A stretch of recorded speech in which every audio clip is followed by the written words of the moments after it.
Hi, this is Joel Schumacher. Thanks for your interest in 8mm, and I hope to make this interesting for you. This script was sent to me by Columbia, and I've been a fan of Andrew Kevin Walker's work, and this really grabbed me because I'd never seen this movie before. And, a lot of scripts in Hollywood all seem like hybrids or very much like films we've seen already. And this was really unique, and I thought it was dangerous, and I like to make trouble sometimes. And this was shot by Robert Elswit, who is a great cinematographer and a wonderful human being. And I first saw his work in Hard Eight, and then he did Boogie Nights and several other films, but I was really lucky to get him. This is the Miami airport where we started shooting. We just missed a hurricane, and there's my friend, the great Nicolas Cage, who is, I think, probably in his age group, this is going to get me in a lot of trouble, but probably in his age group, I think he might be the greatest American character actor right now. And I needed Nick because he's fearless and he'll go anywhere, and this is a film that needed to go places that a lot of actors would not want to go for their image, or that they wouldn't be squeaky clean or presenting a user-friendly image to the public. And so those of you who've seen Nick's work before know that he'll just go where the story needs to go and where his character needs to go, and he doesn't care if his hair looks good or if there's snot running out of his nose. That woman who just passed is one of the most beautiful women in the world. She's Cuban, and that was in Miami. Gary Wisner did the production design. He's a young man. I first saw his work in the pilot for Millennium. Chris Carter, the great X-Files genius, has also developed the show Millennium, and Gary did the pilot, and that's where I saw his work. And this is a set that we built, kind of Art Deco set. And putting this movie together was pretty interesting because I've been around a long time and, come from the street and had a lot of drug problems in my youth. And, I've been out there, and I thought I was pretty sophisticated and pretty jaded at my ripe old age. But doing the research for this film, getting to the world of illegal pornography was, there's a line that comes up later in the film that Joaquin Phoenix says that there are things you'll see that once you see them, you can't ever unsee them. And there are some things that I think we saw in our travels, people we met, research that we did, that I won't forget that I saw them. And I guess I could have lived without seeing them, but it was important to try to be accurate in doing the film. This house was in upstate New York, and here's one of my favorite actresses coming up, Catherine Keener. I don't know if any of you have ever seen a small independent film called Living in Oblivion, but it's one of my favorite films, and it's actually a film about making an independent film. So if you are film lovers, which I hope you are, I recommend this movie. This is a baby. We shot this in the fall, started in the spring, February, and the weather was very cooperative because it had this blue-gray haze to it, and I was trying to create different worlds in this movie. First, as you saw in Miami, there's a kind of Technicolor Juji fruit world, and this was an attempt to recreate Harrisburg, Pennsylvania, which is where Andrew Kevin Walker is from. And the blue quality of the overcast skies and that kind of existential, bleak feeling you get in long winters in the East was what I was trying to give you here, because I knew that Nick was going to go to many different places from here. I think that the content of a movie should always dictate the form, but I think that form is also something that we really owe the audience, that I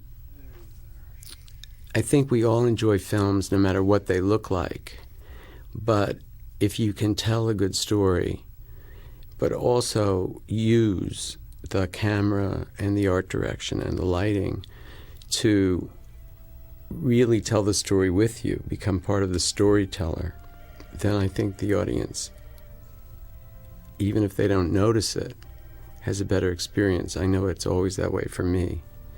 And I try very much to give you a whole piece, almost like a piece of music that starts with a downbeat and ends when the piece of music is finished, but it all is of a piece, even though it has many different highs and lows to it. The music for this movie is by one of my favorite composers, Michael Dana, who's a young man who lives in Toronto. And Adam Agoyan, a great Canadian filmmaker who made Exotica and The Sweet Hereafter and many other great films, is a friend of mine. And I first noticed Michael's great talent in his movies. And Michael hadn't done work in the Hollywood studio system. And I chose him because I knew that he would also take us to a place that you don't ordinarily go in the average mainstream film. This is a famous house in Long Island, the Phipps Estate, and coincidentally, in our film it's supposed to be the house of industrial steel magnate, and I guess Mr. Phipps made all his money in steel, so the punishment suits the crime. This is not the inside of the Phipps house. This is my bathroom. No, this is a set that Gary Wisner threw together in about 2 days, and it looks very elegant, and he did a wonderful job. This is a great stage actress, Myra Carter. I don't know if she's ever been in a film before, but she won a lot of awards for her role in a play called Three Tall Women. And I also wanted to bring in some faces that you don't ordinarily see in the average film, so that I wanted to take you, my real goal was to try to constantly keep taking you places you don't go in the average movie. And you'll tell me if I succeeded. Because we got a lot of criticism from some of the movie critics that were laced with their moral indignation, and that's always very amusing to me, because most people don't accept the Pope as their moral arbiter, or the certainly not the President of the United States. Many of us don't even accept our parents or our peers as our moral arbiters. So the concept of a movie critic being a moral judge is particularly amusing to me, especially since some of the ones on the media were just weather people the day before. Nothing against weather people, but I always feel it's the role of anyone who's doing creative work to cause trouble now and then. And I've done that in the past, and I have to say I enjoy it, because it makes me laugh at the hypocrisy in our culture, which I guess we're all part of, and I'm sure I do it myself. I always thought I was the most liberal person in the whole world, until I realized how much I hate people who aren't as liberal as I am, so obviously I'm a hypocrite also. begins as a relatively sleazy bit of pornography. This is Anthony Heald, who's playing the lawyer, who a lot of people will remember as the evil doctor in Silence of the Lambs, who wound up being Anthony Hopkins' dinner. And he's a wonderful stage actor also. This is probably an S&M film of some sort, simulated rape, simulated violence. It's very difficult to do research on snuff films because obviously anybody who would ever be involved in something that heinous is not going to come out of the woodwork and say, oh, here we are, we make them. We have a large selection. So we had to go into the world of illegal porn, and for those of you who may not be as familiar with that term as we've become now, illegal pornography is not the shiny, glitzy boxes that you see in the adult section of your neighborhood video store with the beautiful blondes, with the, tanning bed tans and the fake boobs. This is what's considered illegal by the federal government, which is, of course, kiddie porn, bestiality, rape, torture, the combination of sex and violence. In the United States, you can have hardcore pornography, or you can have simulated violence. But the combination of violence and sex together is illegal. The illegal pornography world, which is billions of dollars, is basically an under-counter business. And a lot of people claim it doesn't exist. But I think that's because they're in denial. In fact, some of the reactions to this film, that these things don't go on, is really, to me, insane, because people show me images on the internet all the time that are shocking. And I think one of the biggest problems we're going to have in this country, I think we have already, is that this concept of policing the internet, because obviously we want to keep children safe from this world. On the other hand, I don't know how it affects the First Amendment, and I'm glad I don't have to make those decisions. But I think this is going to be an increasing problem. A lot of the people who do illegal pornography claim they don't. So they're very loath to talk about anything. And so it's very difficult to get real information as far as snuff films are concerned. And for any of you who don't know what a snuff film is supposed to be, it's supposed to be, it is rumored or alleged to be a film where they entice a young woman, or it could be a young man,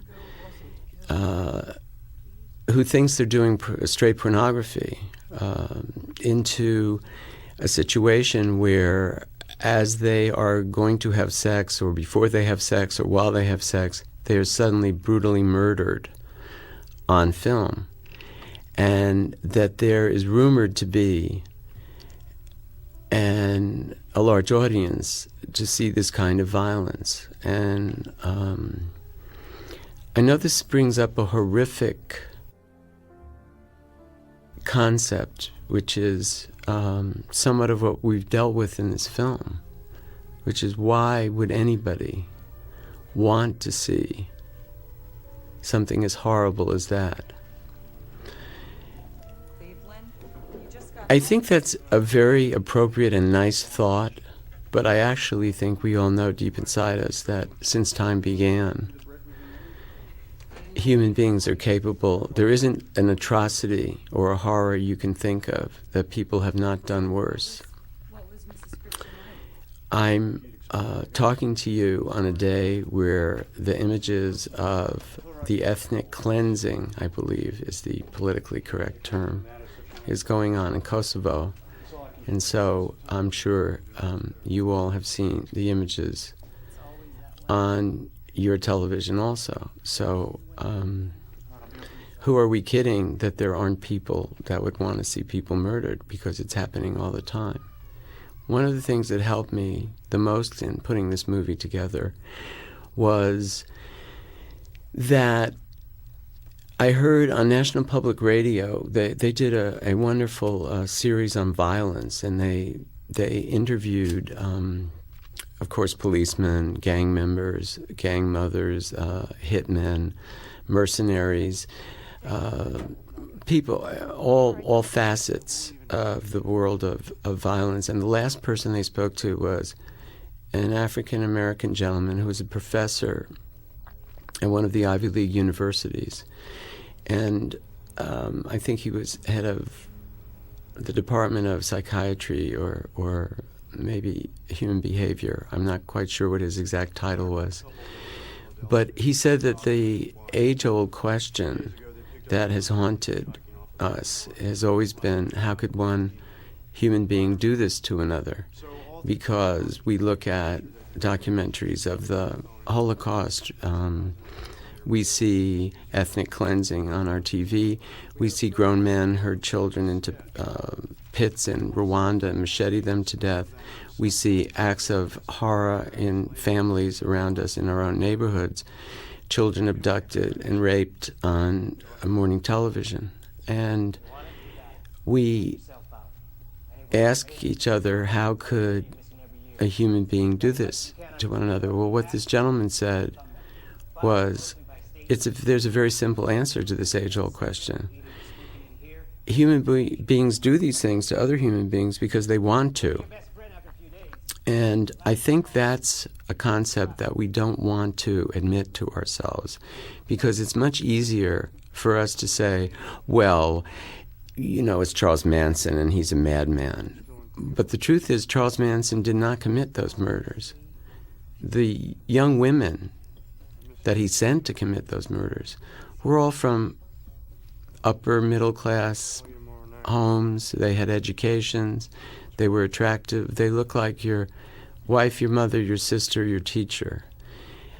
He just told them to go murder them. And those women not only killed people, they took a pregnant woman and cut open her stomach and killed her child and her. So I know these things are horrific, but they do exist, and we do deal with them all the time. And we do have a fascination with them, because we are all the people who do slow down to see the accident on the freeway, and we know we are. Montel Williams did an amazing thing after Princess Diana's death. He had a talk show where he had journalists on and people talking about whether the media was responsible for Diana's death. You remember that controversy. And he said, this was the week after her death, and he said at one point, no one has purchased the video of the aftermath of this crash, their deaths and what it looked like. We bought that footage, and after a commercial break, we're going to show it to you. And everyone, of course, went into a total outrage, I being one of them.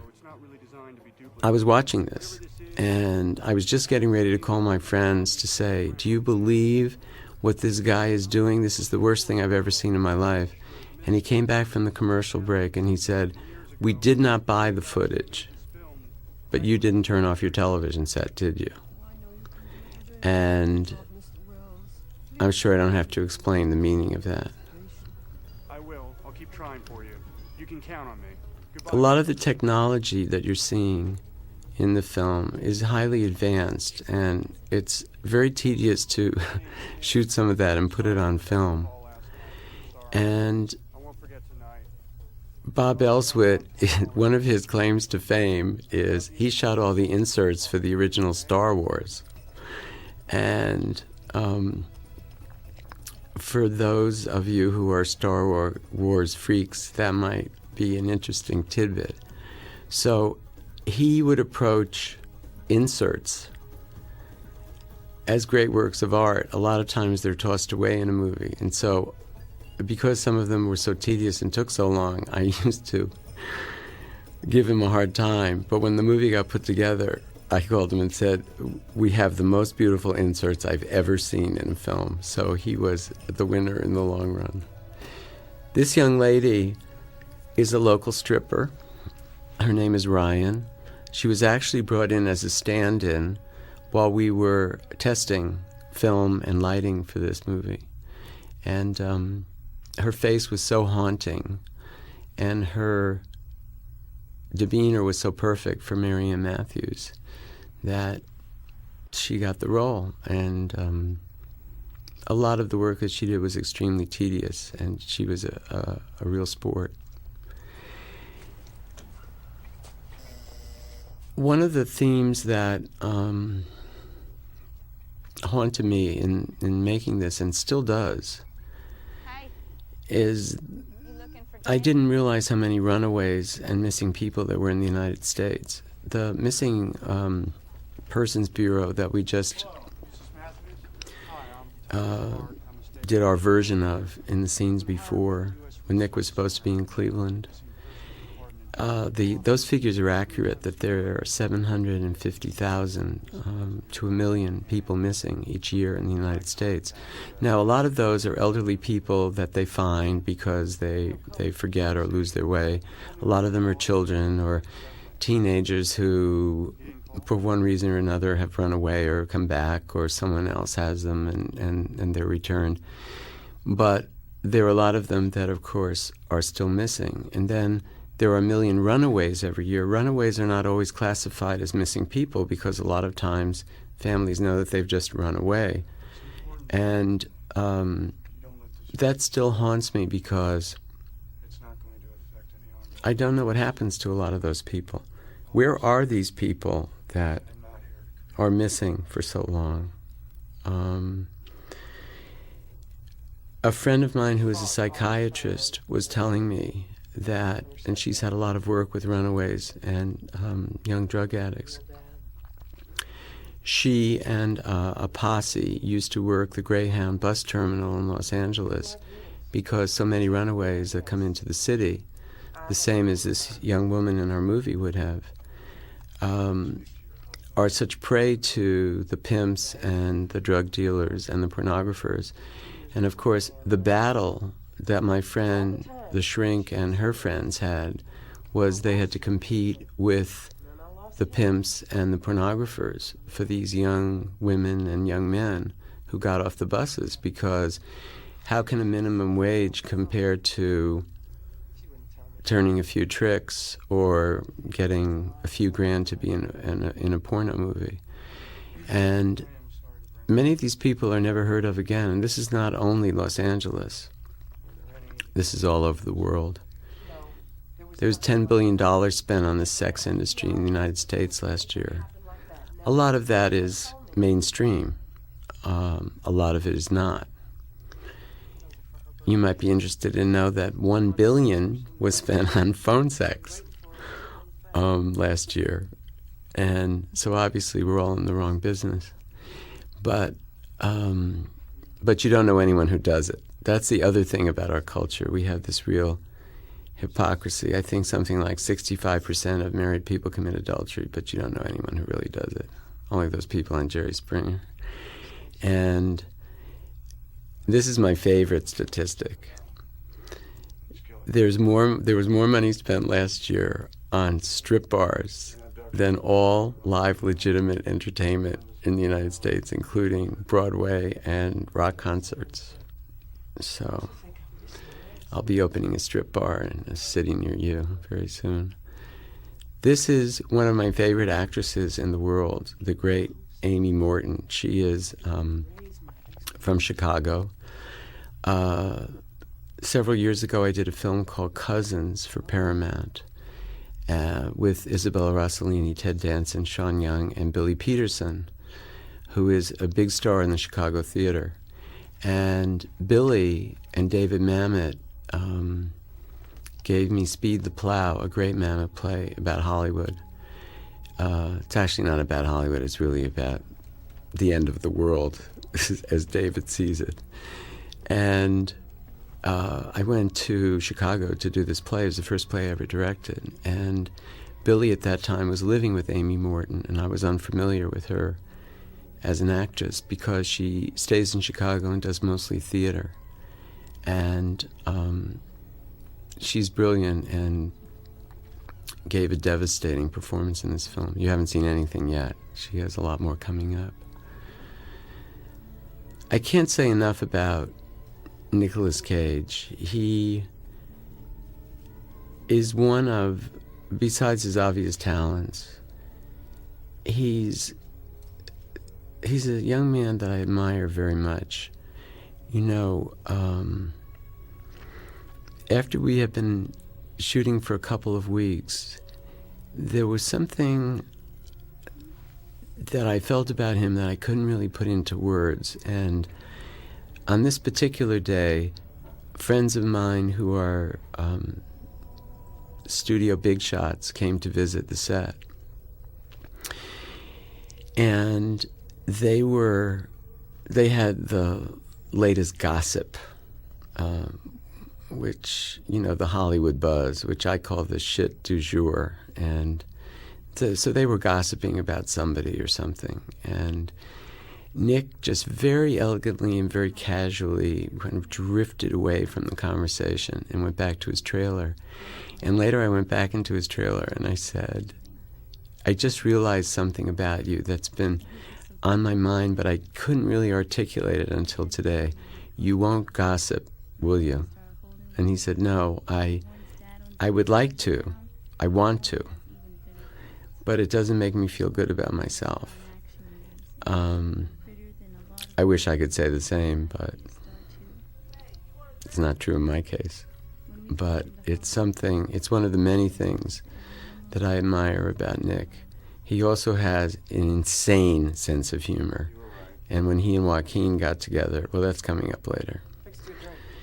We're still in the period, as you can see, We'll probably be married by the time you read this. where the blue and gray quality of this bleakness is working for us. I hope, and I hope it's working for you as an assistance to this journey that Nick is going on, and an understanding of what this young lady's past was like, that she was in a town like this without hope, in a sense, that there was no way out for her except her dream of, you know, bright lights, big city. This man is Don Creech, and he has not acted a lot in films either. He's a wonderful character actor. He is the keeper of all the Muppets. He works for Jim Henson's company and is the caretaker and cataloger of all the Muppets, and there are thousands of them. And he takes care of them, the repairing of them, the housing of them, and how they're all cataloged and kept track of. So you might think that's interesting. This is Norman Reedus, who's going to come out soon in an interesting film called Gossip. And he was, some of you will recognize him, he was a model for Prada for quite a while, and obviously is a very unusually attractive young man, but he's a wonderful young actor. Left home when he was 15, which I can relate to, as I left home very young also. And it either makes you or breaks you. I think it broke me for a long time. I think it made him. And I think he's capable of some outstanding work. He only had, unfortunately, one scene in our film, but I think you're going to be hearing a lot about him. Don't sound okay. It's not easy. Why? What's going on?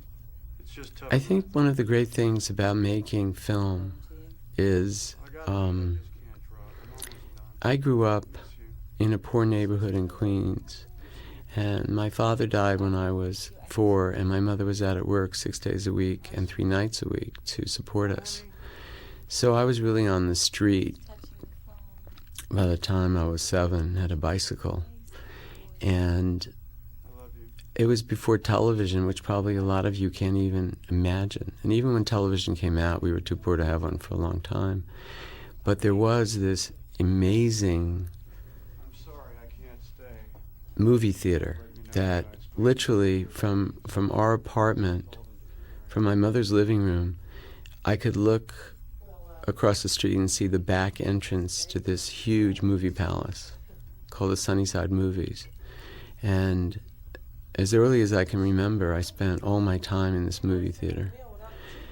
And something happened to me in that theater where movies really reached out to me, and whatever disconnection and loneliness and fear and insanity that I was feeling went away in the dark there, watching incredible movies at that time, some of the greatest of the Hollywood movies. And I feel traveling all over the world. This is my 13th film as a director, but I've made many other films doing other jobs because I started as a $200 a week costume designer in the Christmas of 1971, and I did costumes and art direction and then production design, and then I started to write. And even though this is my 13th feature, I've been working steadily, thank God, in the movie business for over 25 years. And wherever I go in the world, I meet people who have seen one or more of my films, and different films produce different reactions in different people. And the idea that somebody sat in the dark or at home as you are and watched something that I've done, and that it angers them or excites them or makes them laugh or whatever the emotion is, I feel that it's a great privilege and a great gift, because I feel that I'm part of a chain where people like John Ford and John Huston and Alfred Hitchcock and Walt Disney and Elia Kazan, and many, many more, that their work, I didn't even know their names, but that their work meant something to me and still does, and that maybe, hopefully, I could have a small part in that chain, and that some of the work that I've done has reached out and given people some form of entertainment, escape, enlightenment. Then I feel that I got my childhood dream, because I decided at 7 that I really wanted to make film. And so I feel very blessed and very lucky. That was one of my favorite scenes in the whole film you just watched, the scene between Amy and Nick.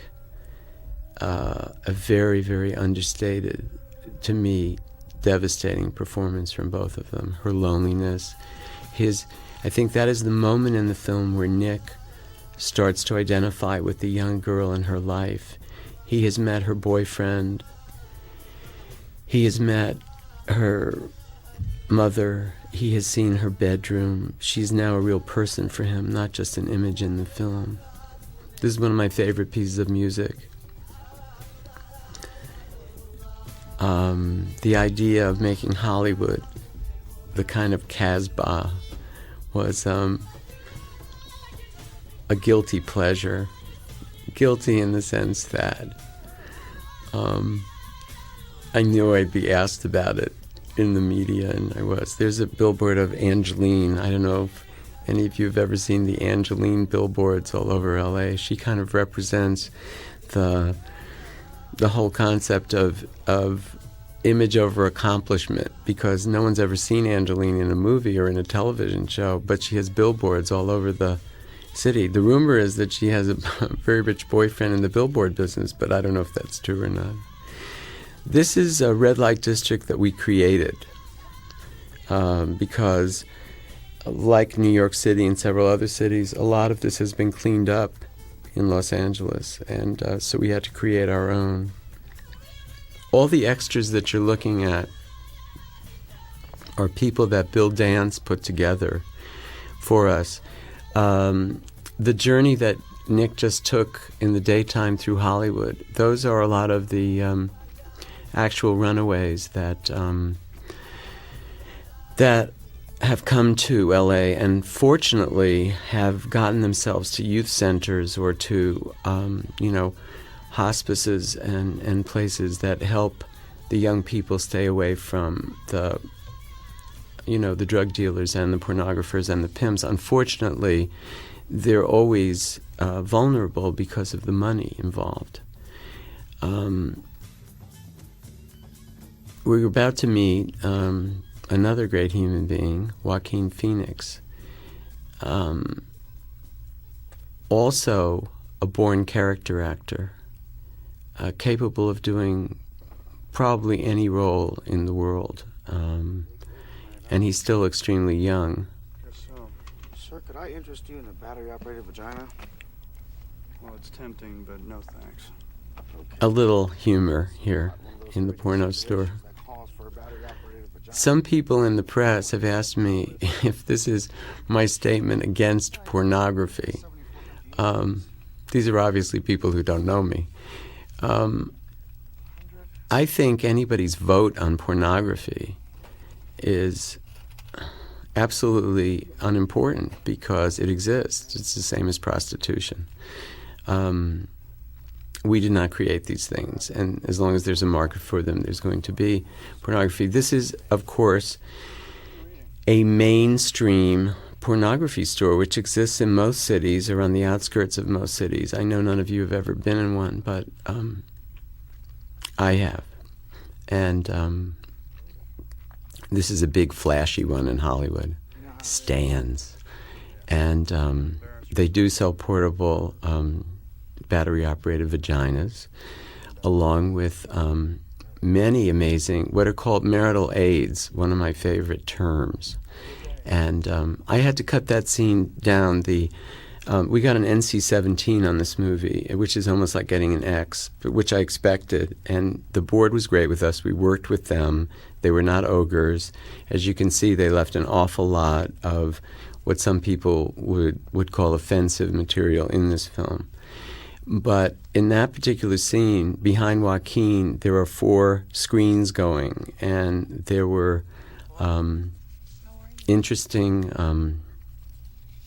there was interesting pornography going on in each one of them. And I hoped that when we put the movie together, that would just be in the background enough and blurred enough that you wouldn't really be able to notice everything graphically. But the board did not see it that way. And unfortunately, on his best lines, right behind his head, was a lesbian love scene going on, and that was definitely a taboo. And this is a motel room that was created also by Gary. Almost all the small interiors we created because it's very difficult to shoot in some of these small rooms, so it's nice to have what's called in film a wild wall, where you can take out one wall and you can shoot it. Because if you actually go to a motel, I wanted to do everything in the real locations, but in the rooms that are so tiny, you're really stuck in a corner with a camera, and you only have 1 or 2 angles that are not as satisfactory as some of the other angles. Some of the interesting things with that are called marital aids is that a lot of the porn stars have apparati that claim to be formed on their bodies. So, for instance, there are dildos that are supposedly penises of the male heterosexual and homosexual porn stars, and vaginas that are supposedly molded on the female homosexual and heterosexual porn stars. So just in case you have a particular favorite, you might want to check in with your local porn store and see if they perhaps have the model that you would be seeking. Hey, zip it. Now I can hook you up though, you know. Okay, I think that as far as pornography is concerned in the United States, that it's going to, that it's probably going to get more bizarre because of the internet. I know that some of the young people that work in offices that I visit, there seems to be a network of people who want to show the most shocking image every day. There seems to be a club of young people that want to make sure they've got the most outrageous images that day to internet around. And I'm not judging this at all. I'm only saying that I think that you're going to see more and more of it. I think people's shock and moral indignation about anything to do with the sex industry is extremely impotent. And I also think the way it's most hypocritical is, I think that if you get on your high horse about anything and pretend that you are disgusted by things and are the moral arbiter, it automatically sends a message that you have no dark recesses in your own soul or in your own taste. And I, for one, don't believe you. Look, Pops, it's not too late to change your mind about all this. I'm gonna tell you, there's things that you're gonna see that you can't unsee. They get in your head. This is the line I was talking about. There are things you'll see that you can't unsee. But everybody's got their limit. Look, I've been here 6 fucking years trying to get my... I saw a gentleman on a talk show whose wife had left him for a low-life gangster, and she had taken their children. And the husband was glad to be rid of the wife, but he was extremely worried that the children were going to be in the atmosphere of this gangster. And the wife said, well, they don't know what he does. And the man said, yeah, but if you dance with the devil don't change. The devil changes you. And that's where I got that line from. And I've heard other versions of it since then, but we know it's the truth. This is based on some of the headlines in Los Angeles. They bring over illegal aliens, women from Mexico, and they keep them as prisoner, these pimps. And they put them in these little houses in the suburbs. And usually a neighbor will get wise because there's too many male members of society going in and out of the house. And they usually get raided, or actually sometimes they have an informant that will tip them, and they move in the middle of the night and just open somewhere else. So this was based on some stories in the news in Los Angeles. I'm sure it exists in other cities too, but of course it's very easy to do here because of the border situation and so many immigrants coming into Los Angeles from Mexico.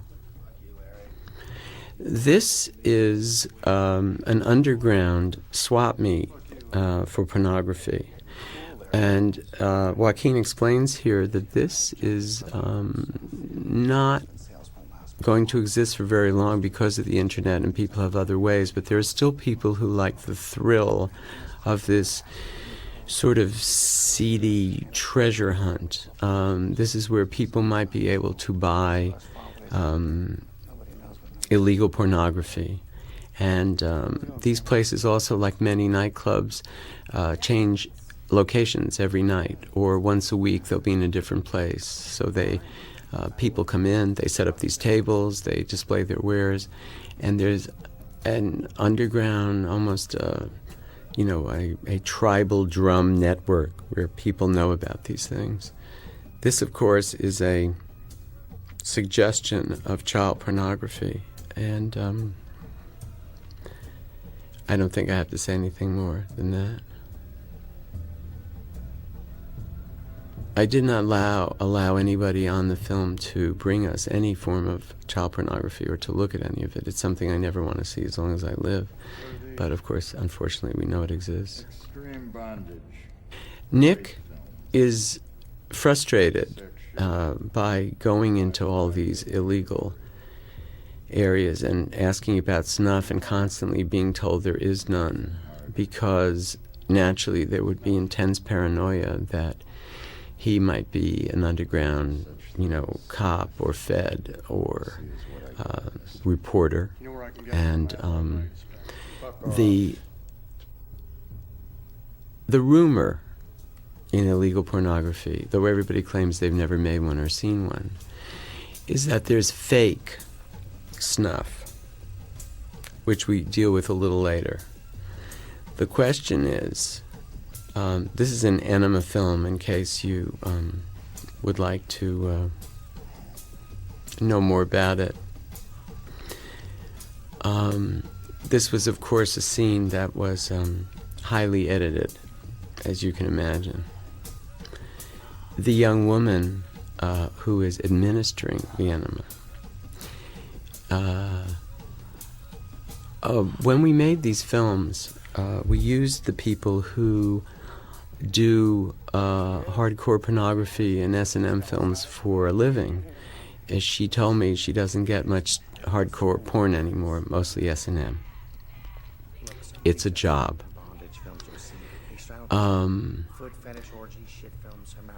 This is an underground sex club that we created. What I started to tell you is Bill Dance, who did our extras. All the people you see in this scene are people that enjoy an alternate lifestyle. They have, they play out their fantasies. They know each other, many of them. They have roles that they play, and they have clubs that they go to. This is one that we created ourselves. That scene was very heavily cut down. There was much more going on in that club.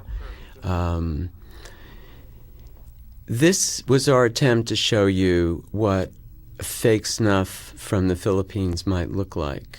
Having never seen snuff or fake snuff, and hoping none of us ever do, that was our attempt at creating something, and of course the big joke here is that Nick realizes it's the same woman, and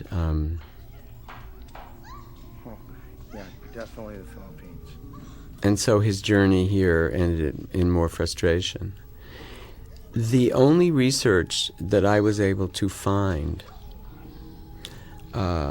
about snuff really was a book called Gods of Death by an Israeli gentleman who is credited with exposing the neo-Nazi ring in Germany several years ago.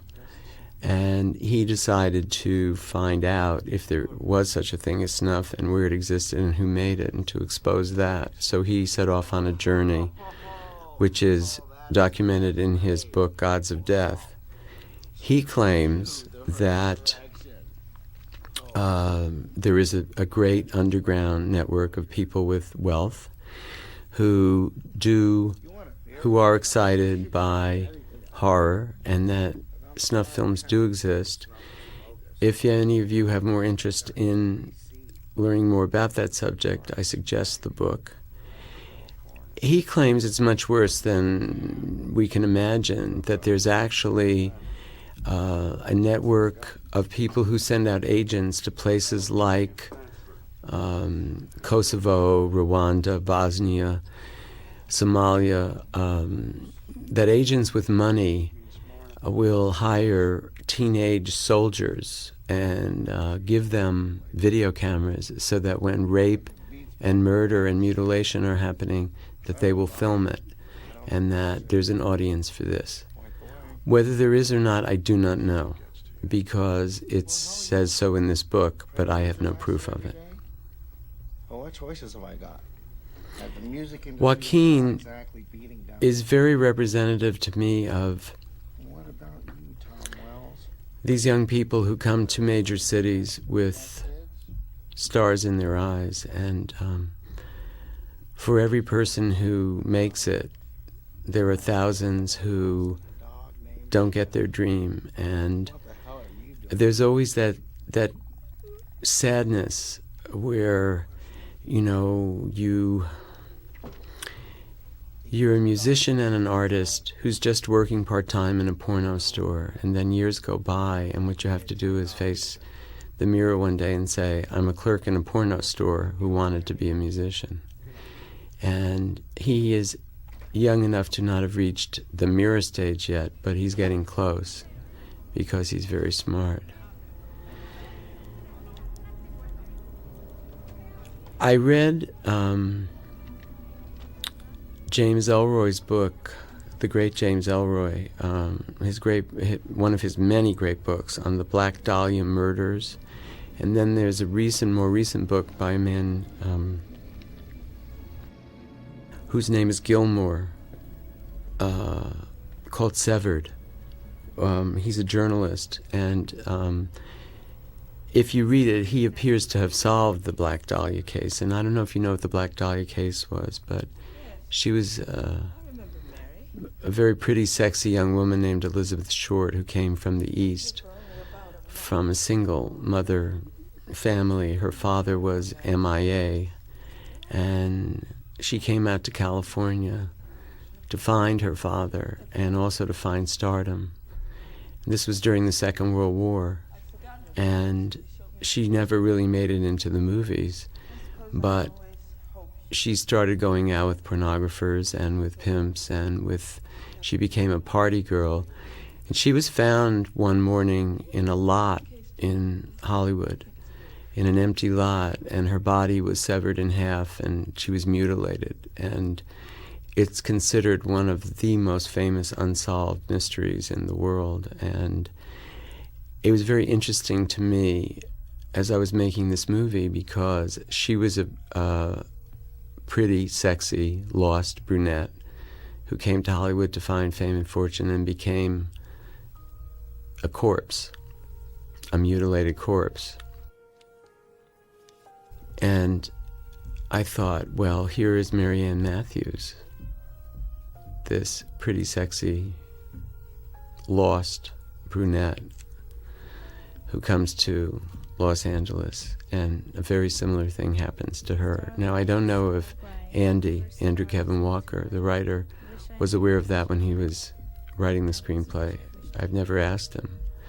But, of course, these stories get played out all the time. Many of these girls go back home.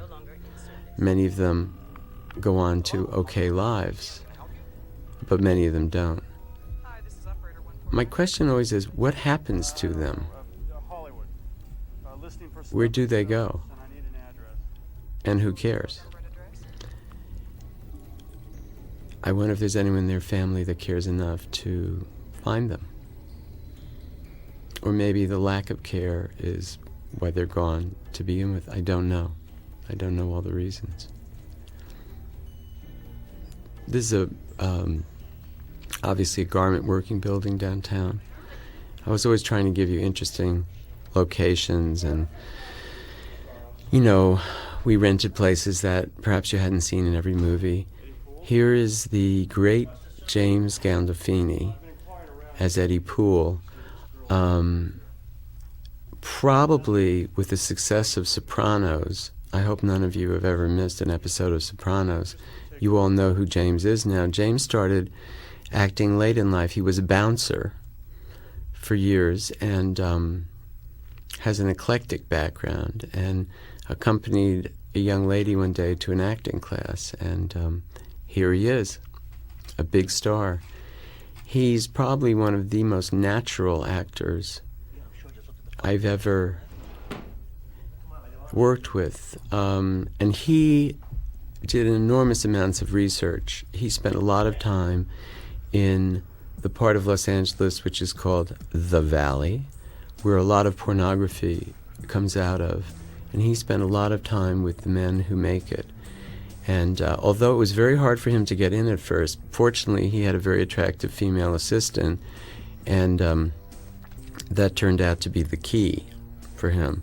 But his character is based very much on the men that he met, and he's sort of a combination of them. And he's representative of the really low end of pornography.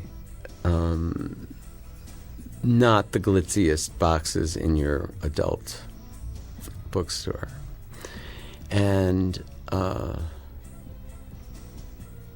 he's also an incredible human being and has great sense of humor and great friends, and is, I think, an unlikely star, which is always very exciting for us when you see someone who isn't, perhaps the image of a male god,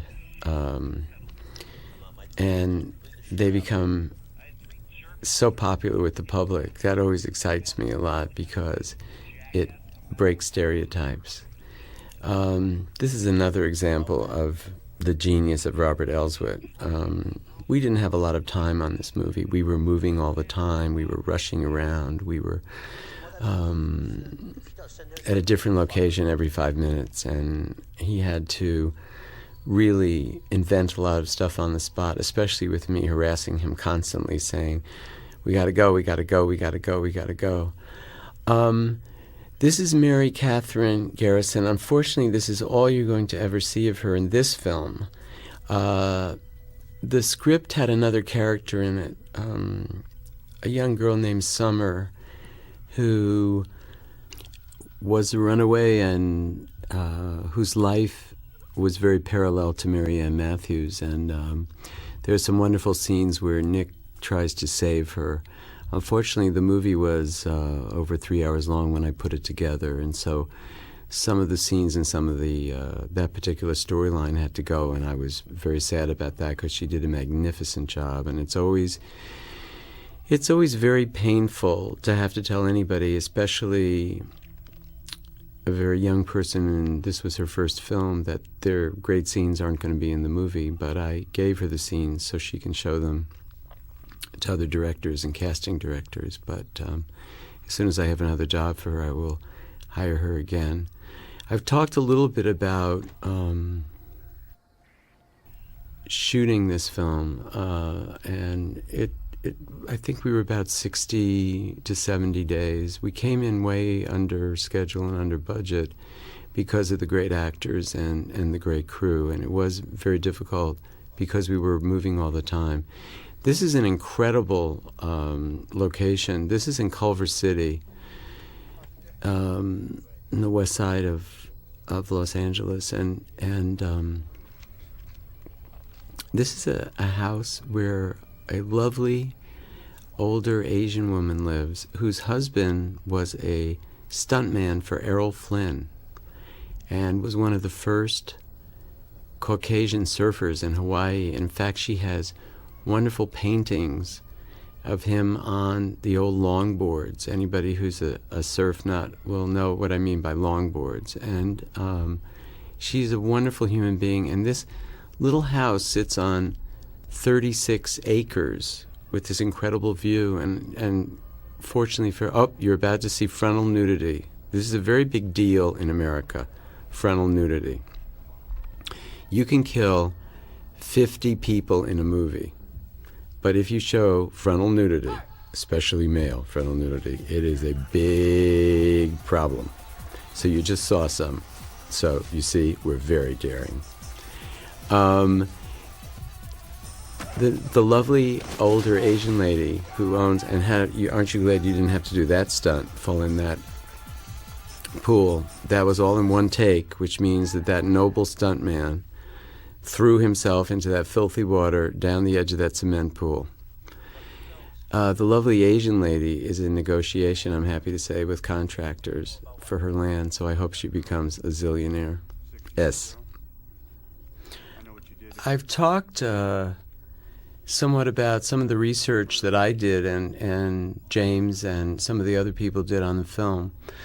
I haven't talked much about Nick's research. That's because I told him not to do any.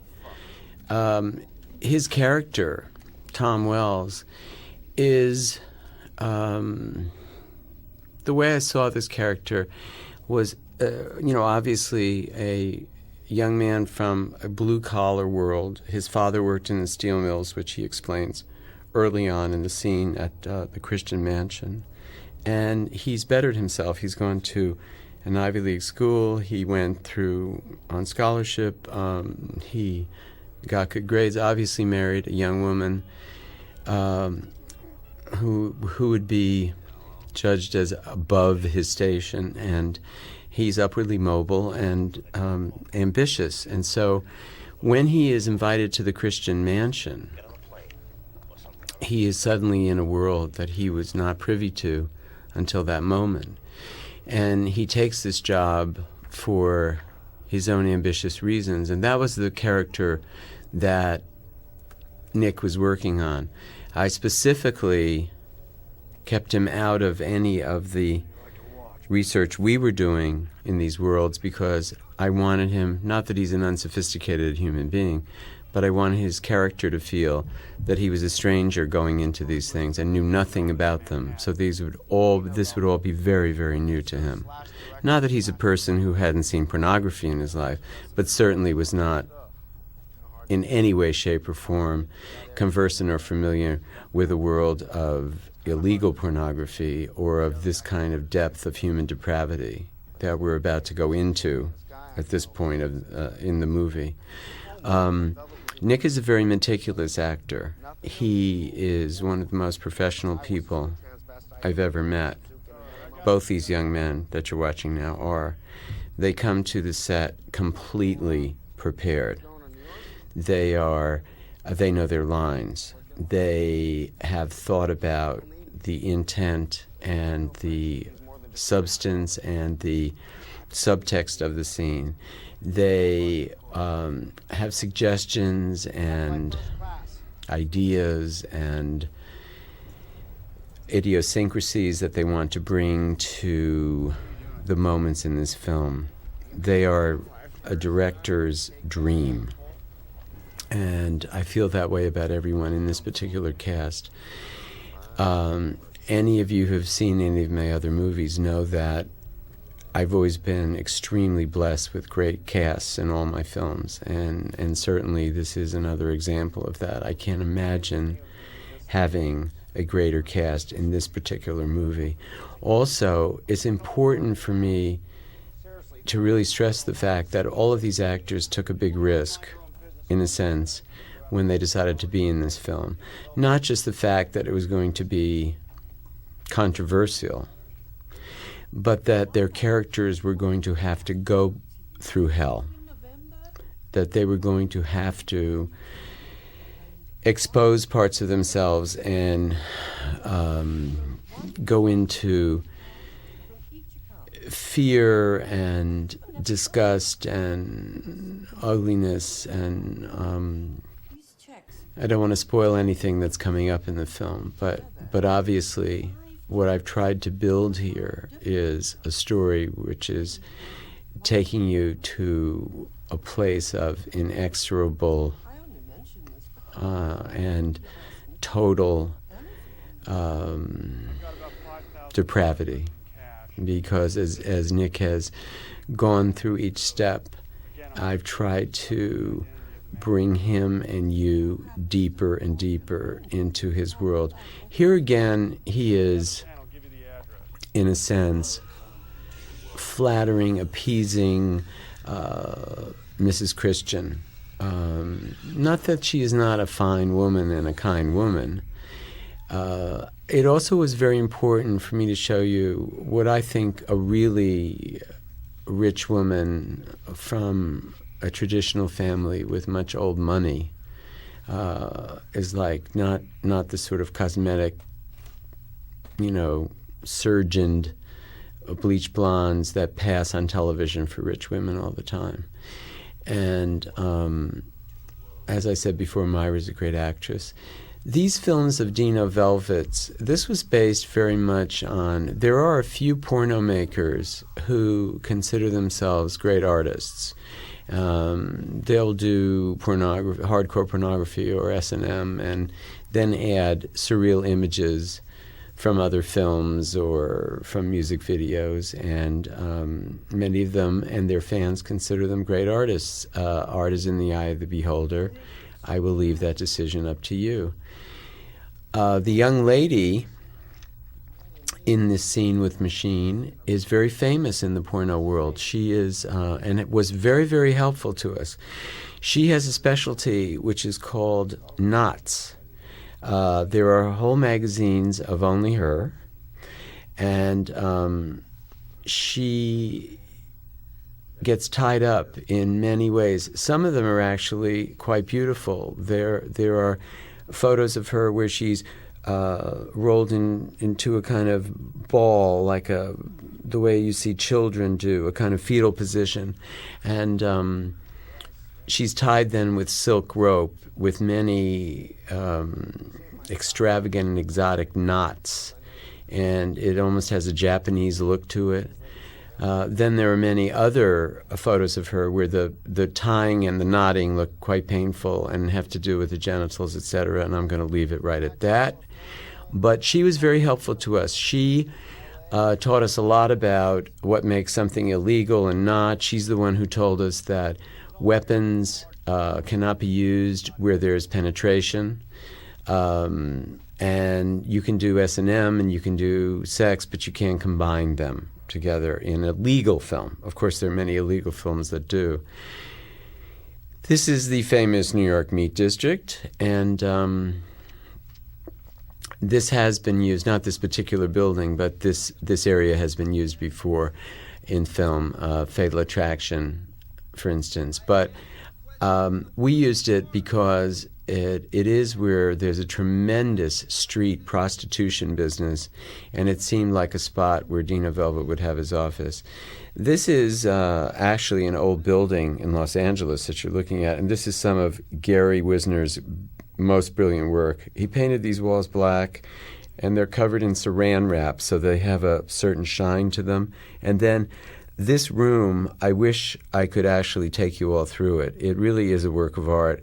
It's filled with so much disturbing and interesting paraphernalia that it almost looks. I don't know if you're familiar with Cornell's Boxes, who is an artist who did these collage boxes of many items, a doll's head with, rusty nails or whatever, and they're in most of your local museums, Cornell boxes. They're quite small, but this room felt to me like you were walking into a Cornell box.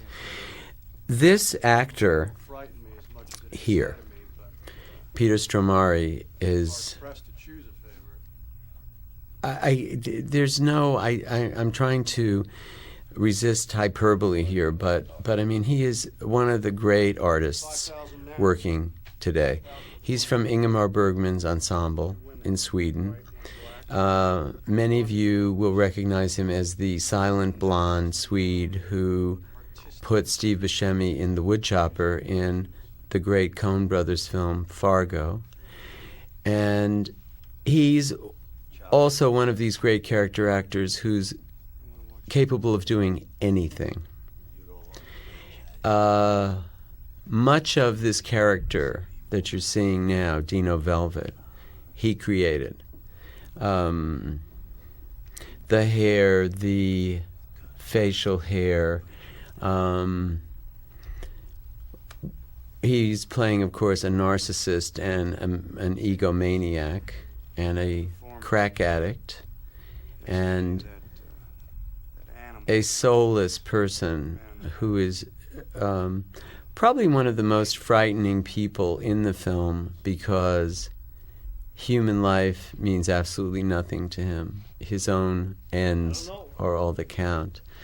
And what's scary about him is he does it with a sort of throwaway humor and almost a fey quality, so that there's even a touch of insidious charm to all of it. And I think he did a brilliant job, and of course, ironically, he's one of the sweetest people that ever lived, and has a wonderful wife, and would bring his beautiful dog to the set all the time, and is a lot of fun. This was one of the hottest days in Los Angeles, and we had shot the outside of this at the meat market early on, one of our first days of shooting in February. By now it was, I guess, almost May, and this room was so tiny and painted black, and by the time the lights got in and the crew, this was so hot in here that I can't believe these actors actually did all this great performing. This is downtown LA, which is quite a fascinating area all in itself. I just threw this accident in because I thought it would make it more visually interesting. So now when you read critics who say that, you know, that I will just do things visually without much content, you can say you agree.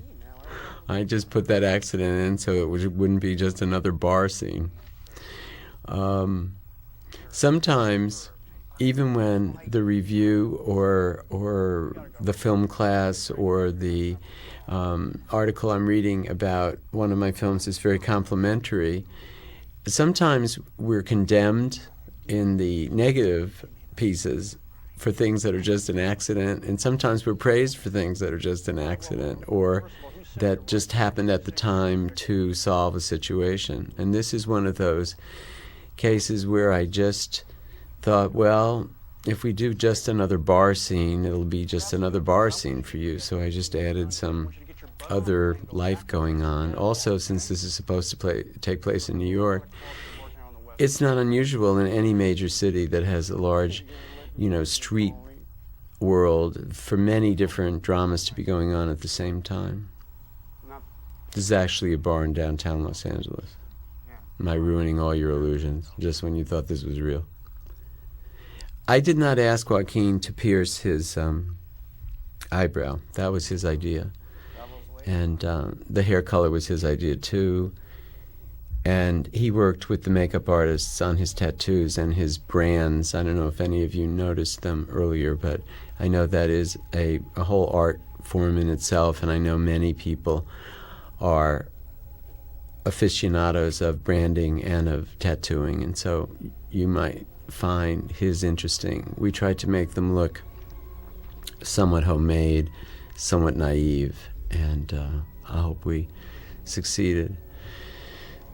This is a warehouse in Brooklyn, and one of my favorite locations I've ever shot at. As you can see, it's so haunting and uniquely beautiful in a very strange way.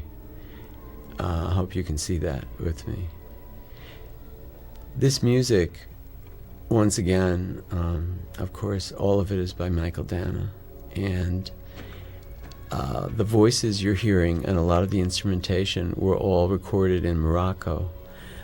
Michael is a student of African, Arabian, Middle Eastern work, as you can hear. There you are. And Come and join. he went over there and after playing me some themes and some things, and then recorded a lot of this with the people who are the Hello, machine. local talent in Love your work.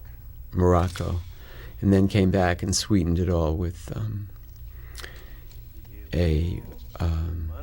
an orchestra, but very little, more of the ethnic quality. This is a warehouse in Long Beach, and I'd always wanted to do a red room, and this was the perfect place to paint it red. A lot of cinematographers won't shoot red rooms because they don't think it works well on film. But as I said before, Robert Elswit is courageous and daring, and I think part of the secret is also drawing the people into the middle of the room so they're not right against the walls. The crossbow that Peter is using is a gorgeous, but of course terrifying lethal weapon. And all of the archery you saw him doing was all him. He actually not only shot the arrows, but hit the targets every time. To my knowledge, he had one day training to do that. So if you're doing a Robin Hood movie out there, I'd look to Peter as perhaps the evil sheriff of Nottingham. Probably wouldn't have to shave his beard, would he? Machine. When I read this script, this moment was always so terrifying because Tom Wells, in his cockiness, had set up this meeting thinking that he would expose Machine and get the goods on everyone.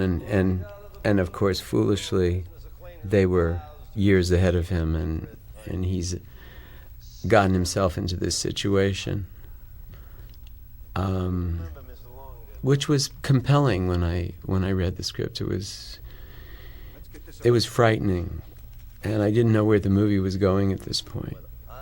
And there are always, when you're reading a script, there are moments that you read and you say, well, yeah, I'm going to do this movie. This is my movie, and this was certainly one of them.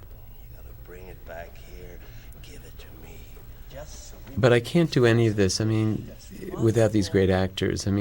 This is basically a room with some people in it. And the drama that's unfolding now is because they make it happen. He's got nothing to do with this. This is Joaquin He doesn't know anything. doing another piece of his extraordinary acting. That is real for him. What he put himself through emotionally before we did this scene it was devastating to watch, but of course he had to be left alone to put himself through the process because this is real for him, as it is for all of them. This was Peter's idea, to eat the photo of Nick's wife and child. Mr. Longdale here will keep you company. Why me? You can see why I left it in. Like me, Mr. Longdale.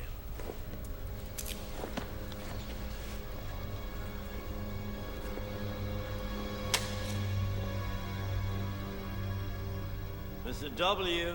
The scene that's coming up now, Hurry back. outside, was actually written to take place in a car. In the original script, Nick's character took the original snuff film that you saw at the beginning of the film with him. He took it to a bank in Manhattan and put it in a safe deposit vault. So this scene actually took place in a car between the lawyer, Mr. Longdale, played by Anthony Heald, and Nick's character, in somewhat of a traffic jam. So I felt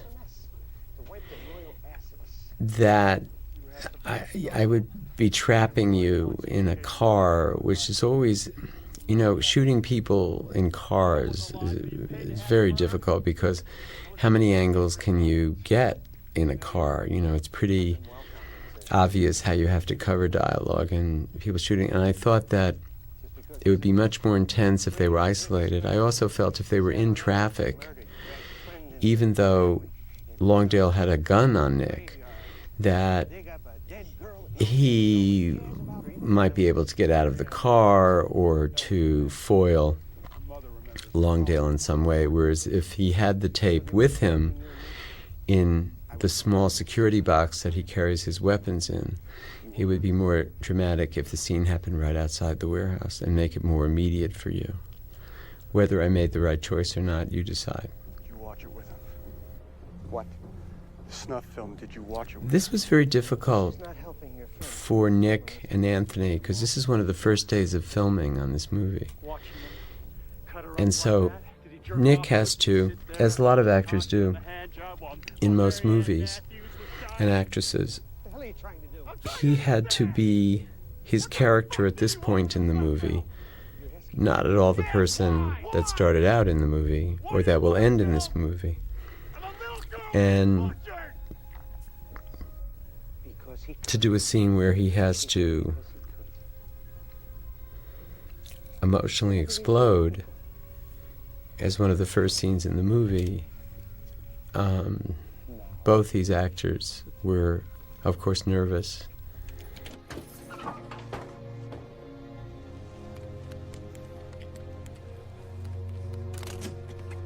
I usually assure actors at that time that let's do it today, and if it doesn't work out, we'll come back and do it at the end of the movie. And I don't say that just to appease them. I really mean it.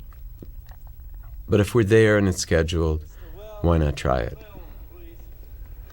And I'm very proud of them. Just let him go. Very well, set him free, Monsieur. This was a very difficult scene to shoot. It's coming up because this is where the violence really begins in the film. And, you know, violence is terrifying to watch on film, but when it's recreated in front of you, it's also terrible. Seeing Joaquin's character and Joaquin having his throat cut by a machine in that scene was difficult for all of us. There was a more graphic shot of that, which I had to take out because of the NC-17 rating, and we have an R now. What you're watching is an R movie. But not only was the sex too explicit in some of the scenes, but some of the violence that we did was too real. I think this scene is an extraordinary example of Robert Elswit's talent. The lighting and the camera work and the strange beauty that he's given to something so horrifying at the same time. That there's I tried to make a movie that drew you in, that you could take the same journey that Nick was taking, that somehow you were being drawn deeper and deeper into this world. And yet that there's a horrific fascination to it at the same time. He's saying that Longdale fucked us, which is so totally, completely bizarre. Some of my friends think I'm sick because I made this movie. Stay away from me. I don't think so. Fucking rich man's lawyer. I told you not to trust a prick. Mr. Longdale, if there's no honor... I think that if Nick had played a private detective who had gone into the world of crack cocaine or white slavery or domestic terrorism, nobody would have raised an eyebrow. I think the minute you get SEX involved, it all takes a different turn. I know a lot has been written and said about the hypocrisy of the American culture where sex is concerned. I don't know why. People laugh at us in other countries.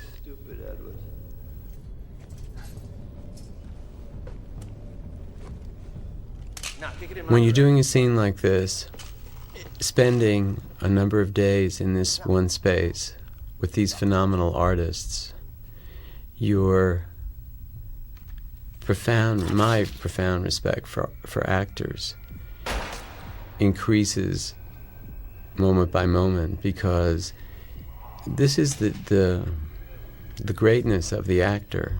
I mean, all you're watching is a red room with some people in it, and they are creating in front of you every moment of their reality. And it never ceases to amaze me how powerful film is. And I guess how narcissistic we are as people, because since time began, we are obsessed with watching stories about people acting out stories for us to watch. So we are quite fascinated with ourselves, aren't we?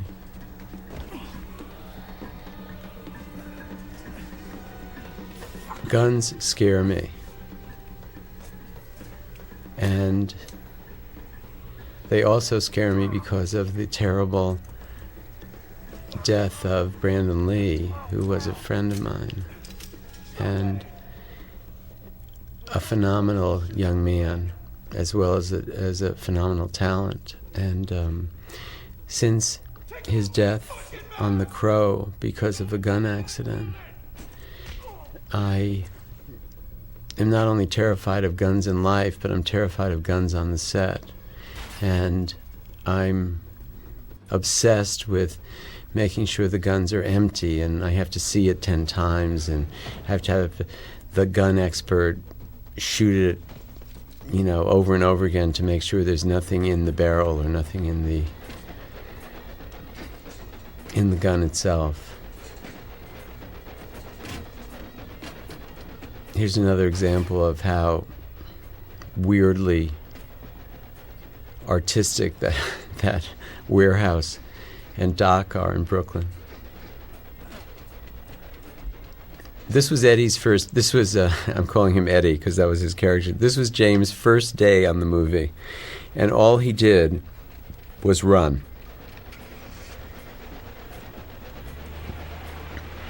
Over and over again.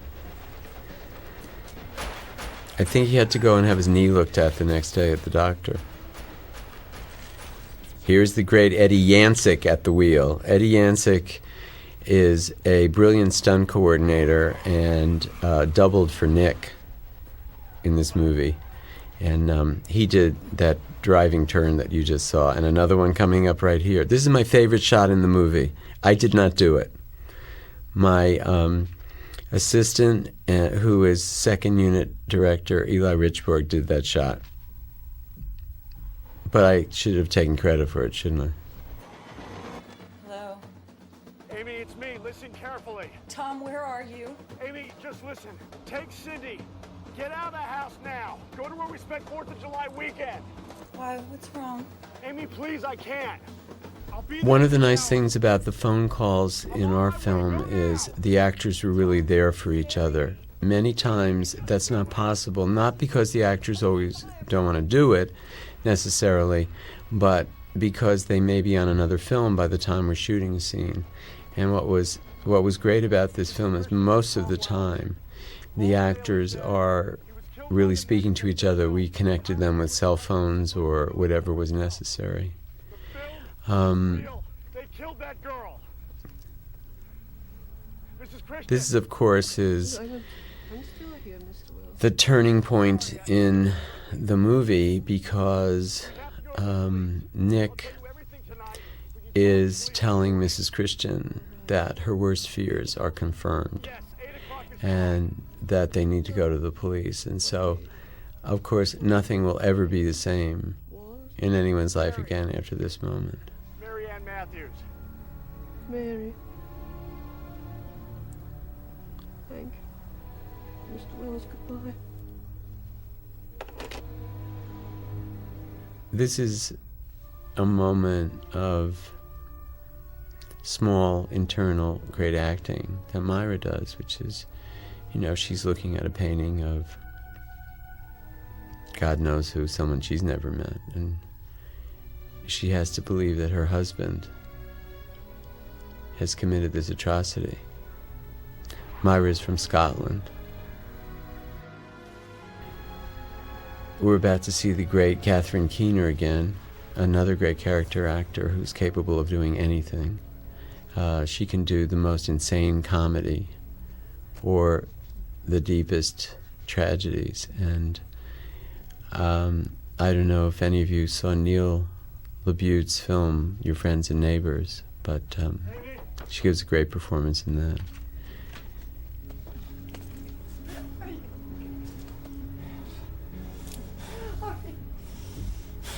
Why haven't you called me? This is another one of Gary's great sets. Why did you disappear? If you can see it. I know this is very dark, but as I've been told many times, this is a dark film. Huh? Kept from the phone? What happened? You better Once start again, we talking. couldn't shoot in this. This is a hiking retreat in California, and so the outside of it, the small bungalows that you see, really exist, but the insides are so small that we had to build our own. Look where we are! Look at yourself! Look at yourself! Look! You son of a bitch! You don't even have any idea what you're putting me through! What was I supposed to think happened to you? I can't. Wow. When you're in a room with two actors like this, and a baby, and cameraman with a handheld camera, and you're right in there, this hallway with them, and Catherine is so obviously upset, and Nick is so obviously disturbed. You feel it. You're living this with them, the same as if you were witnessing your parents or a married couple or anyone you know have moments of high drama in their relationship. It's very draining, but very exciting in the same way, because there's part of you that's experiencing it as a human being, and then part of you that's experiencing it as a director. So you have that terrible voyeurism where you're going, oh yes, this is great for our movie.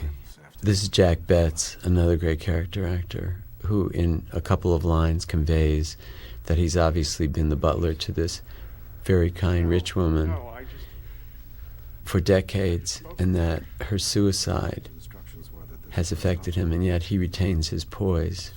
And so you only see him briefly for a few seconds, but you totally understand what's happened through his restrained performance. Services will be held next week. The house we shot this in Glen Cove, the Phipps Mansion, is right near the airport, near JFK. So the frustrating thing about a scene like that is you get planes going overhead all the time, and you have to shoot in between the planes. When I made a movie in '83 called DC Cab, one of the airports in DC, if you've ever been there, is right in the middle of the city.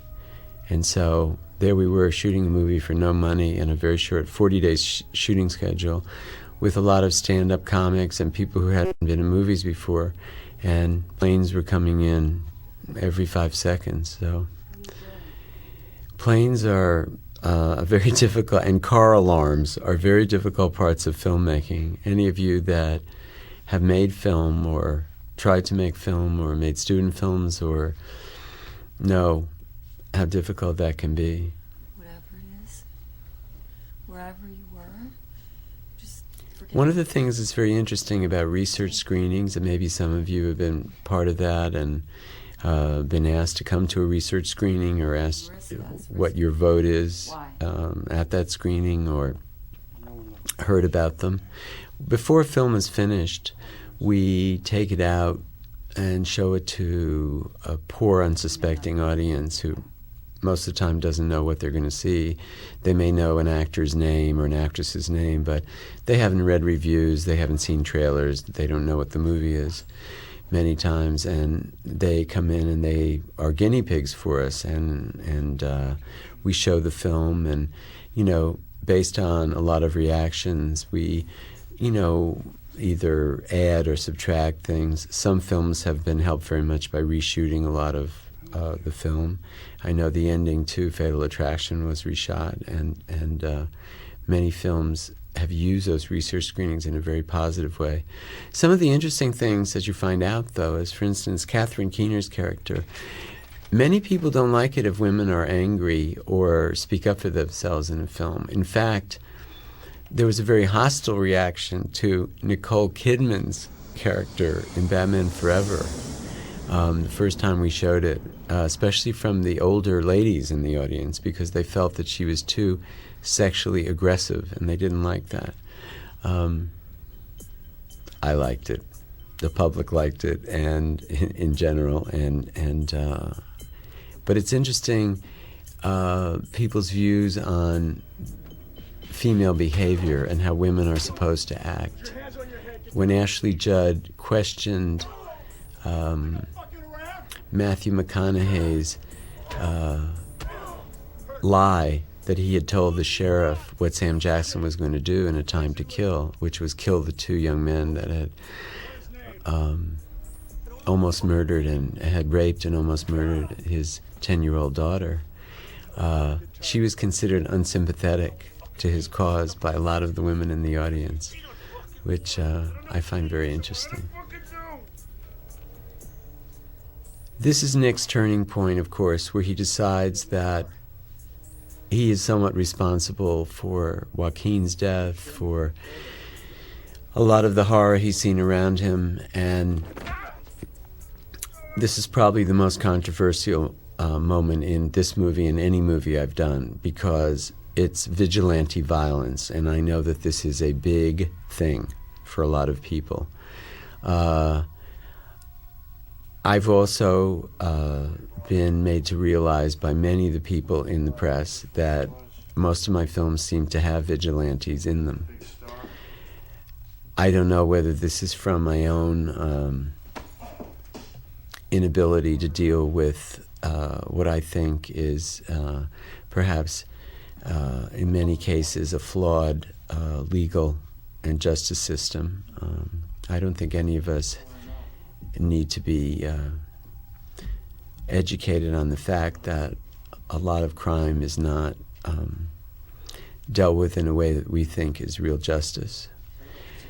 And I think that it's deeper than that, though. I don't think it's about me. I actually think it's very common for most of our stories to show a hero or heroine taking matters in their own hands. I think one of the reasons we watch film and theater and read novels, fiction, is because in many times the people in those stories, the protagonists, do the things that we would love to have done, but we don't do. We don't always rush into the burning building to save everybody, and we don't always right every wrong, and we don't always take on the villains. Many of us would like to, but it's just a fantasy. So I'm not so sure me having vigilantes in my films is some deep, dark thing in my psyche. I think it's actually more ordinary than that. I think, it's very common for the hero to slay the dragon. And here's Nick with one of the dragons in this film. One of the things that I used for Nick's character, I should tell you what he used first, maybe, because there's a quote of Nietzsche's, and I'm going to misquote it, but it's something to the effect of, beware when you go to kill the monster that you do not become the monster. And that's what Nick used as his mantra, because, of course, he is becoming someone he never dreamed that he could be at these particular moments. You watch Marianne. And there is always an argument to be made. If you do take vigilante justice, are you not doing exactly the same thing as the person that you find to be the criminal? For me, what I used was friends of mine had a child that was obsessed with the question, why do bad things happen to good people? And no matter what answer my friends gave to their child, he did not stop with this question. And so finally they went to their priest, and they asked the priest, why do bad things happen to good people? And he said, that's the wrong question. The question is, bad things happen to good people, and what are you going to do about it? So that's what I used for part of the motivation here. I think that Nick has reached a point in this story where he has nowhere to turn. The film is destroyed, so he has no proof. Mrs. Christian is dead. The lawyer is dead. Joaquin is dead, and Dino Velvet is dead. And he is yet to find out who Machine is. And James Gandolfini's character, Eddie Poole, does not know who Machine is, because Machine always appears in his mask. And like a lot of people who live with a deep and dark second identity, he keeps it hidden from everyone. That'll be nice, huh?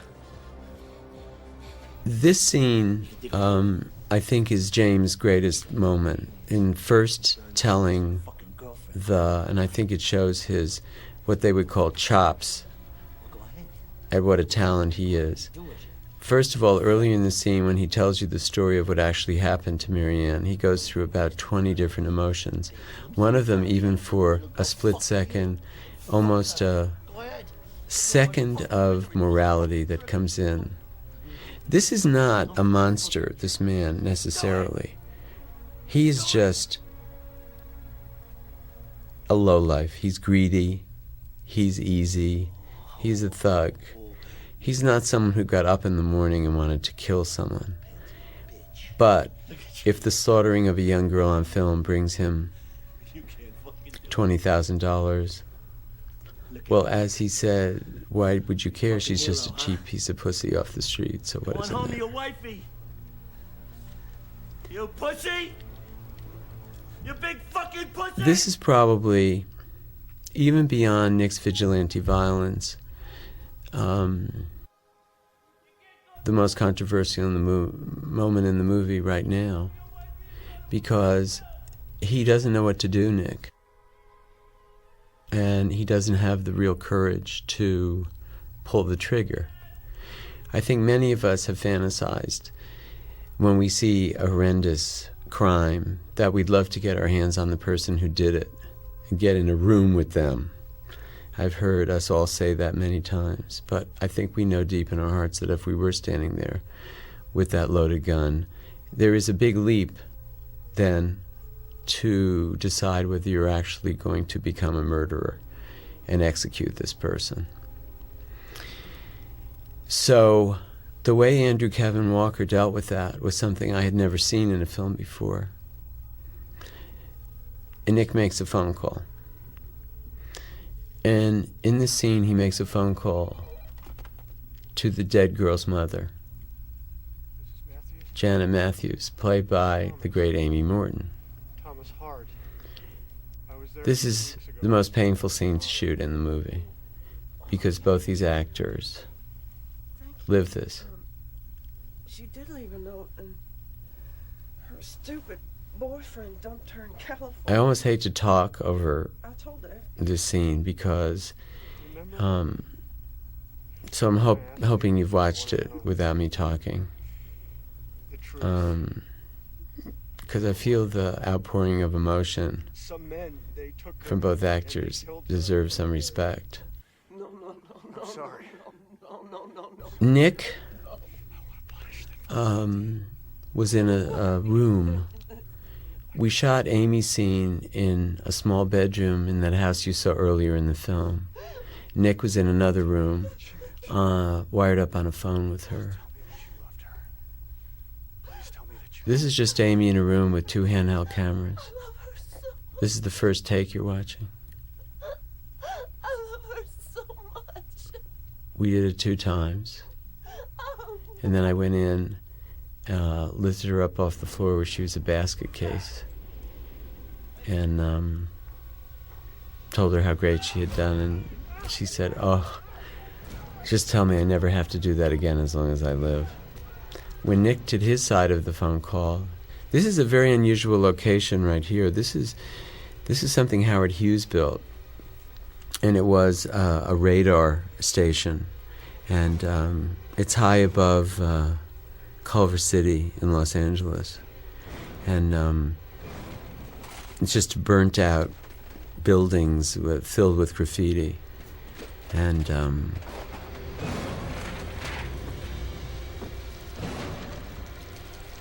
he did his outside in the car the last night of shooting. And the way we worked it, Amy was doing a play in Chicago at that time. Her work was finished except for this phone call, and she'd gone back. She'd done her side of the phone call early on when we shot at the house. This is me burning James Gandolfini alive. He's dead now. The character you saw in Sopranos was a hologram, and what they can do with computers now. And when Nick was doing his phone call, he was on a cell phone and called her actually in Chicago. She came home from the play, having done a full performance, and waited in her bedroom for him to call her, and then did her side of the phone call for him. Nothing that was being filmed, of course. This is Nick's moment of realizing he's just murdered someone, in the most brutal way, in order not to leave his bullets behind or any trace. He takes the butt of his gun and beats him to death. Can you tell me if you've admitted an adult male with an abdominal wound? This is the Long Island Expressway, and the location you're going to see coming up, which is where Machine lives. We didn't know where Machine would live or how he would live, but we knew it would be someplace out there somewhere. And actually, we were on our way to the Christian Mansion one day on a location scout, and we were driving on this Long Island Expressway when suddenly I looked to the left, and there was this dead-end street with 4 houses on it, with the Long Island Expressway on one side and that cemetery to the left. And it seemed a perfect location, and also, once again, one you hadn't seen in a movie.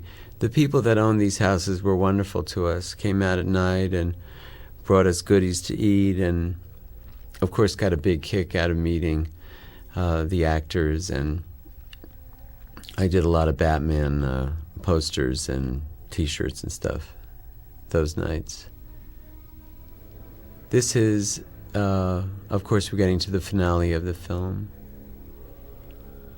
And what I tried here with film and music is to keep, you can see Nick has now become a predator.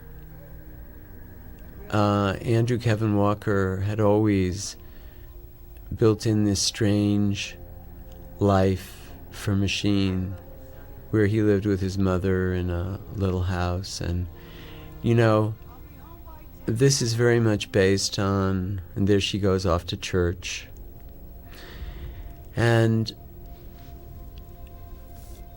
it's always curious to me, and maybe to you also, but it's very common to see some extraordinarily damaged people capable of great horror when they're finally caught living such ordinary existences. They're not the monsters we would like to think they are. They are inside, but on the outside, the neighbors are always saying they were the nicest people in the world. He was very kind to his mother, which is what we used here. The person who's played Machine all through the film, and you're going to see again, is Chris Bauer. Chris Bauer is a wonderful young actor who hasn't been seen a lot also. He's from Yale Drama and Steppenwolf, a great Chicago company responsible for many great actors, Gary Sinise, John Malkovich, Laurie Metcalf, too numerous to mention. And I saw Chris in a play called Mojo about 4 Cockneys in a bar in London in the 50s. Great play. And I thought he was English at first. He had this great accent. This is me really fucking with you, to be honest. I've got you in a house. The problem is, because you've seen the hero or heroine in a house in so many movies, and you're expecting something to happen, and you know something is going to happen. The challenge here was, could I do it in a way that kept it as fresh as I tried to keep the rest of the movie? So the device I used was the record and the sound of the record.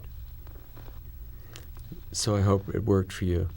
One of the exciting things about seeing this the first time with a research audience, which was in Scottsdale, Arizona, it's exciting for a filmmaker to see 500 people jump all at once.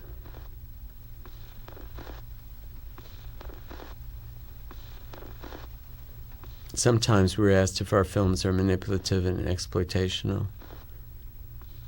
I think this is a very amusing question, because what film isn't?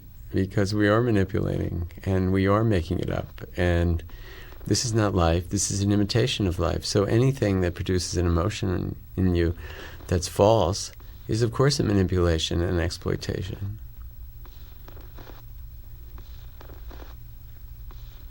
I think the question is, have we done it well?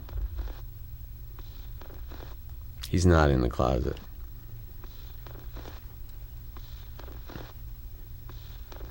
Maybe he's not home.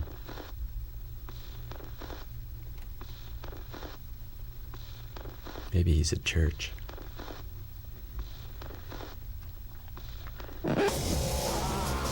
This song is by Aphex Twin, and this is one of the gifts of insomnia, when you're creating a movie and you can't sleep, and you turn on MTV in the middle of the night, where they show some videos that they can't show during prime time.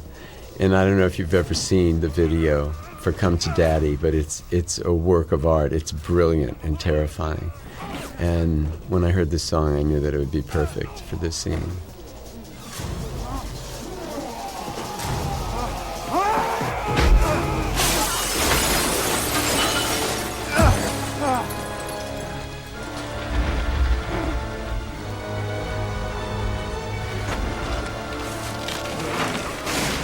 Shooting in this graveyard was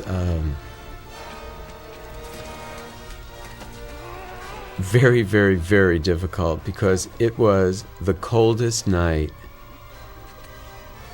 in the entire making of this movie. And this, of course, is Chris and Nick, but some of the stunts, of course, are done by the stunt people, because they are trained to not get hurt when they do some of the falls. And literally, the rain was, whenever we would shut off the rain machines, the water would be turning to ice right on their clothes and on their bodies. That's how cold it was on these particular nights. Some of this scene was reproduced locally in California in a cemetery, not because it was too cold in New York, but because this is a Catholic cemetery, and they would only allow us to shoot a certain amount of what we needed there. They did not want us to shoot the whole scene there, probably because of the violence, I would assume. This, for me, and for many people who have seen the film, is the most terrifying moment because he is so ordinary. Mind around it, huh? I don't have any answers to give. Not nice And, to make you sleep easier at night. you know, there was a gentleman, it's disgusting I called him a gentleman. There was a villain in Belgium who was a plumber, I think, and they found endless young women who had been tortured, murdered, filmed, buried on his property a couple of years ago. And he was very much an ordinary person that you pass on the street all the time. Because I want to. Here's another example of the use of the Moroccan talent, that sound that the women use for all sorts of emotion. Here plays a kind of death tattoo. At the same time, that sound is used for celebration. So it was the right sound for this.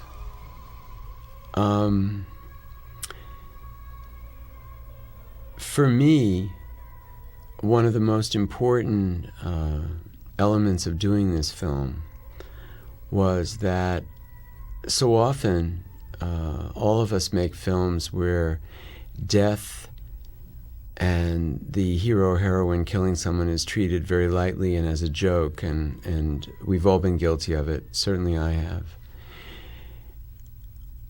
What Andy Kevin Walker had built into this character, and what Nick and I really worked on, was this was a man who did not find it easy to kill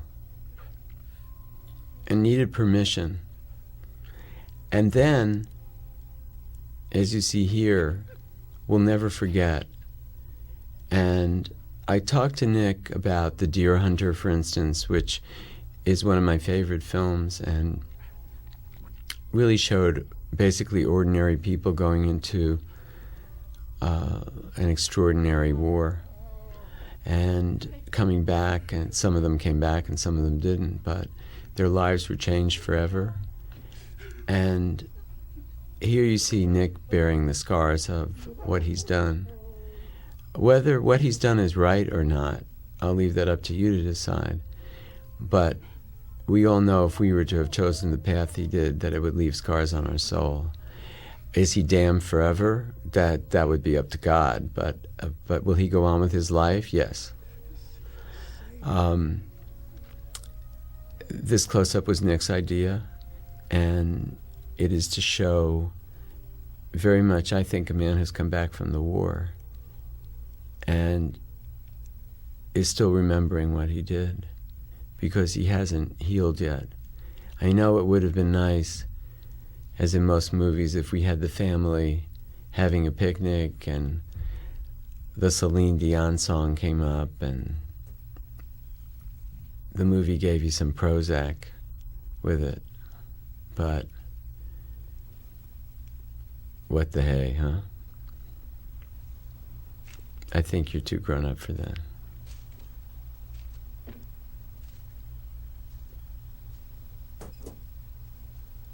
In making this film, it was very evident that Mrs. Matthews and Nick needed closure, because in many ways they had shared tearing each other's hearts and souls apart. And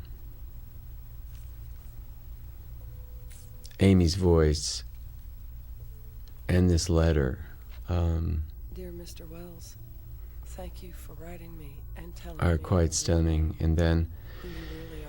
you know, once again, you know, you've just got a piece of paper put together by the prop department, and I will try to use the money you sent. Catherine Keener and Nick Cage and a cute baby, and Michael Dana's great music, and Robert Ellsworth's great photography, and you know, Yours truly, that's the magic of film. Matthews. You know, we're just in a little yard in Yonkers, New York, and on a shitty day where we're trying to escape the rain, and you know, look at the emotion and look at what each one of these brilliant actors is bringing to these little moments. And Ingmar Bergman said that film begins with the human face. I also think it ends with it. So thanks for taking this journey with us, and sleep well.